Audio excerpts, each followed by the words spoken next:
Ryan Lizzer, I was reading your tweets about this earlier today, and you were not pulling punches. How serious could this be for Chris Christie?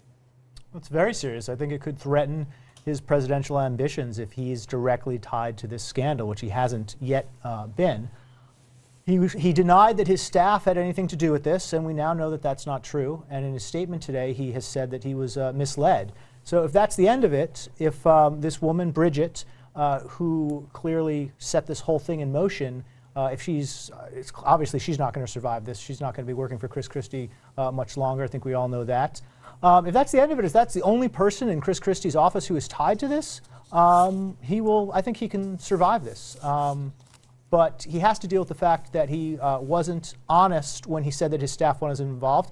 And then there are the questions of how did a culture in Chris Christie's office get created where someone who is so close to him would go to someone who is his best friend, the guy at the Port Authority, and think it was okay to spend $60,000 on a fake traffic study and punish a local mayor who didn't endorse Chris Christie when Chris Christie was 25 points ahead in the polls.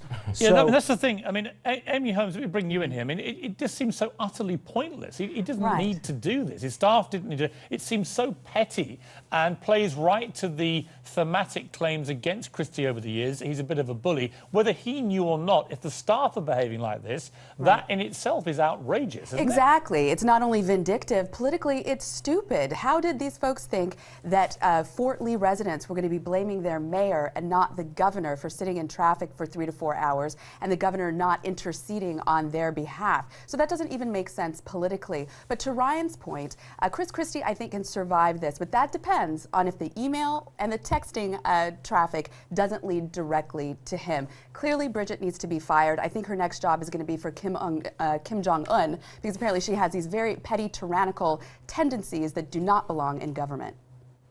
Mark Lamont Hill, are we all getting too overexcited about this because Christie's such a big political figure? Because I thought the most telling thing I've heard tonight so far is when you remember George Washington Bridge is the busiest in the world as a terror target right up there, and here you are deliberately creating a mass traffic jam, therefore potentially mass casualties. No, absolutely. I don't think we could possibly overstate the importance of this. You know, last month, Chris Christie tried to tell us that that was the case. He said, I'm a national figure now, and so the Democrats are attacking me. That has proven to be untrue. This was not a Democratic plot. This was, in fact, a very real thing.